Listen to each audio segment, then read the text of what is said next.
Dear friends, welcome back to my YouTube channel Place Classes. Today in this video you will learn use of is, am and are.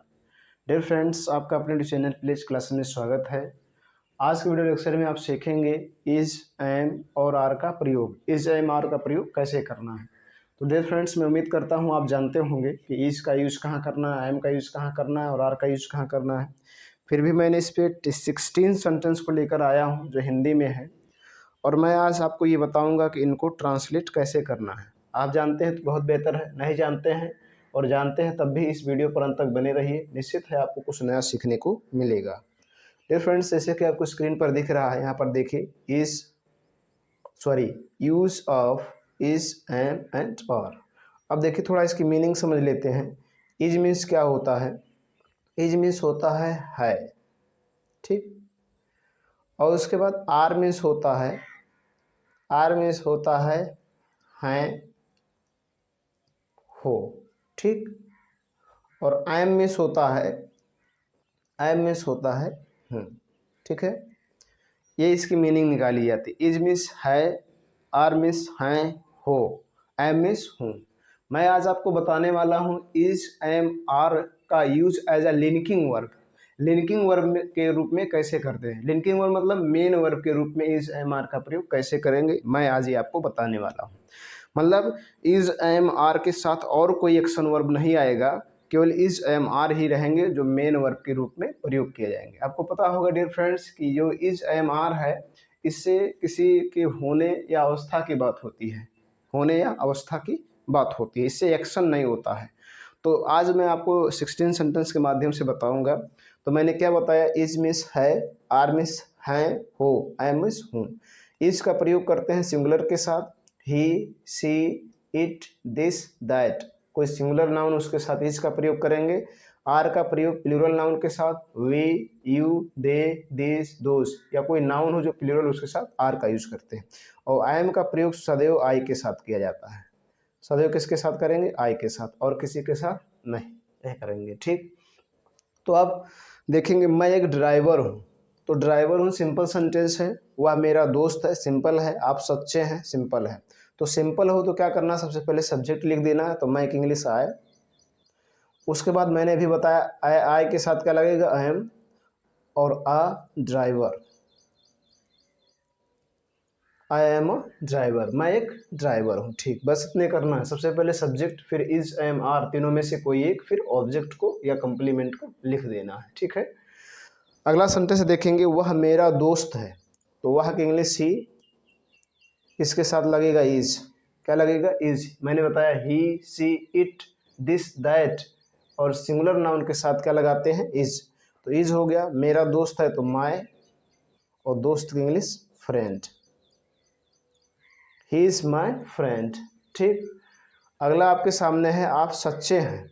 आप सच्चे हैं तो आपकी English होता है you, तो सबसे पहले यू लिख देंगे, और यू के साथ क्या लगेगा? Are. I, we, you, they, these, those, और प्लूरल नाउन के साथ आर का यूज करेंगे तो उसके साथ आर लगेगा। सच्चे, तो सच्चे मतलब ट्रू, आप सच्चे हैं, यू आर ट्रू, या कह सकते हैं यू आर ऑनेस्ट। ऑनेस्ट का भी यूज कर सकते हैं, कोई दिक्कत नहीं है, ठीक है। अगला देखिए, वह खुश हैं। तो सबसे पहले वह की अंग्रेजी दे के साथ लगाएंगे आर, और खुश की English happy, they are happy, they are happy, ठीक। अगला, हमारा पुराना मित्र बीमार है। देखेंगे अगला सेंटेंस, हमारा पुराना मित्र बीमार है। तो हमारा का इंग्लिश आवर, पुराना का इंग्लिश ओल्ड, और मित्र की English friend. Our old friend, एक की बात हो रही तो इज का यूज करेंगे, और बीमार की इंग्लिश इल या सिक का यूज कर सकते हैं, कोई दिक्कत नहीं है। अगला देखिए, वह तोता नहीं है, श्याम प्लम्बर नहीं है, रेखा तुम्हारी सहेली नहीं है। इनमें नहीं नहीं शब्द आ रहा है। तो जब किसी सेंटेंस में नहीं नहीं शब्द आए तो वो निगेटिव सेंटेंस होता है, और अंत में पूर्ण विराम। तो सबसे पहले सब्जेक्ट लिखना है। वह की इंग्लिश यहाँ यूज करेंगे दैट, ही का यूज नहीं करेंगे क्योंकि यहाँ किसी पर्सन की बात नहीं हो रही है, ठीक है। तो दैट इसके साथ लगाते हैं इज। दिस, दैट के साथ इसका यूज किया जाता है। नहीं के लिए नॉट, और उसके बाद a parrot, that is not a parrot. अगला, श्याम प्लम्बर नहीं, तो सबसे पहले श्याम लिख दीजिए। श्याम किसी का नाम है, किसी का नाम हो, पर्सन हो तो सिंगुलर होता है, श्याम इज, उसके बाद नॉट, फिर plumber. Shyam is not plumber. ठीक। अगला देखिए, रेखा तुम्हारी सहेली नहीं है। रेखा तुम्हारी सहेली नहीं है, तो सबसे पहले रेखा लिखिए। रेखा किसी का नाम है तो इज होगा, उसके बाद नॉट लगाना है, उसके बाद तुम्हारी के लिए योर और सहेली के लिए friend. Rekha is not your friend, Rekha तुम्हारी सहेली नहीं है। ठीक। अगला सेंटेंस आप देखेंगे, क्या वह जिम्मेदार है, क्या तुम दोषी हो, क्या तुम्हारा घर बड़ा नहीं है, क्या राकेश का भाई चालाक नहीं है। तो इन सेंटेंसों को अगर आप ध्यान से देखेंगे तो इनके शुरू में क्या है, क्या है, शुरू में क्या है, और अंत में आप देखेंगे तो इनके अंत में क्वेश्चन मार्क है। तो जब शुरू में क्या हो, अंत में क्वेश्चन मार्क, तो इंट्रोगेटिव सेंटेंस होगा। इंट्रोगेटिव सेंटेंस की सबसे बड़ी पहचान यही होती है, क्वेश्चन मार्क। अंत में क्वेश्चन मार्क है तो इंट्रोगेटिव सेंटेंस होगा, इसमें कोई दिक्कत नहीं है। अब शुरू में क्या हो और उसका आंसर आप यस या नो दे सकें तो उसे कहेंगे yes no type interrogative sentence. अगर नहीं दे पा रहे हैं तो W S type interrogative sentence होगा, भले ही शुरू में क्या हो। अब पूछ रहे हैं क्या वह जिम्मेदार है, तो आप कह सकते हैं यस हाँ, या कह सकते हैं नो नहीं। क्या तुम दोषी हो, तो कह सकते हैं यस हाँ, या कह सकते हैं नो नहीं। अर्थात इनका आंसर आप यस या नो दे सकते हैं। ऐसे ऐसे सेंटेंसों को कहते हैं yes no type interrogative sentence. तो जब yes no type interrogative sentence, तो सबसे पहले इज एम आर का यूज करना है, लेकिन अकॉर्डिंग टू सब्जेक्ट, सब्जेक्ट को देखकर। तो सब्जेक्ट क्या के बाद वाला होता है, वाह की इंग्लिश ही के साथ लगाते हैं इज, तो सबसे पहले इज, फिर वाह की इंग्लिश सब्जेक्ट ही, उसके बाद ऑब्जेक्ट या कंप्लीमेंट। तो जिम्मेदार का इंग्लिश होता है रिस्पॉन्सिबल। ठीक है, रिस्पॉन्सिबल, उसके बाद क्वेश्चन मार्क। ठीक। अगला आपके सामने, क्या तुम दोषी हो, तो क्या के बाद वाला सब्जेक्ट होता है तुम की इंग्लिश यू के साथ लगाते हैं आर, उसके बाद तुम की इंग्लिश यू, उसके बाद दोषी, दोषी का इंग्लिश होता है गिलेटी, फिर क्वेश्चन मार्क। आर यू गिलेटी, क्या तुम दोषी हो। ठीक। अगला सेंटेंस है, क्या तुम्हारा घर बड़ा नहीं है, क्या तुम्हारा घर बड़ा नहीं है। तो देखिए इसके शुरू में क्या भी है, इसमें नहीं भी शब्द है, तो ये ऐसे सेंटेंसों को कहते हैं yes no type interrogative negative sentence. तो सबसे पहले आपको लगाना है इज एम आर, वही काम करना है, बस सब्जेक्ट के बाद नॉट का यूज कर देना। अभी मैं आपको बताने जा रहा हूँ। तो सबसे पहले तुम्हारा घर, तो इज का यूज करेंगे, तुम्हारा का इंग्लिश योर, और घर की इंग्लिश हाउस। देखिए सब्जेक्ट हो गया, इज एम आर में से कोई एक, फिर सब्जेक्ट, फिर नॉट, उसके बाद बड़ा, तो बड़ा का इंग्लिश वीक, उसके बाद question mark. Is your house not weak. अगला देखिए, क्या राकेश का भाई चालाक नहीं है, तो सबसे पहले इज एम आर, तो क्या लगाएंगे इज, क्योंकि राकेश का भाई सिंगुलर की बात हो रही है, तो लिखेंगे राकेश, और ये पोस्ट्रॉफियस, फिर ब्रदर लिख देंगे। ठीक। ये पोस्ट्रॉफियस का मतलब होता है का की के, तो is Rakesh brother not, subject हो गया अब नॉट, और चालाक इंग्लिश क्लेवर, फिर क्वेश्चन मार्क। ठीक।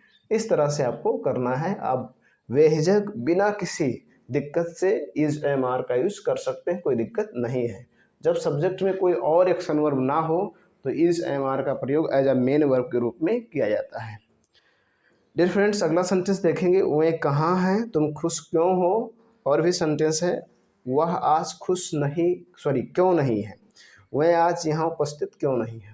तो देखिए इसके भी अंत में क्वेश्चन मार्क है, यहाँ भी अंत क्वेश्चन मार्क, यहाँ भी क्वेश्चन मार्क, सभी के अंत में क्वेश्चन मार्क है। बट अंतर ये है, ये इंट्रोगेटिव सेंटेंस है लेकिन इनके शुरू में क्या नहीं है, अर्थात इनका जवाब आप यस या नो नहीं दे पाएंगे। जैसे वो कहाँ है तो कहोगे यस, या कहोगे नो, नहीं बिल्कुल नहीं। आप कहेंगे इसका आंसर देंगे, बताएंगे, तो जो इनका आंसर देना पड़े, यस या नो से जवाब पूरा ना हो, उसे कहते हैं W S type interrogative sentence. और W S type interrogative sentence में वाक्य में क्यों, कहाँ, कब, कितना, कितने, कौन सा, कौन से, किस किसका, किसकी किसके, ये सब मिलेगा। तो इन्हीं की अंग्रेजी सबसे पहले लिखते हैं। सबसे पहले कहाँ की अंग्रेजी लिखिए, वेयर। ठीक।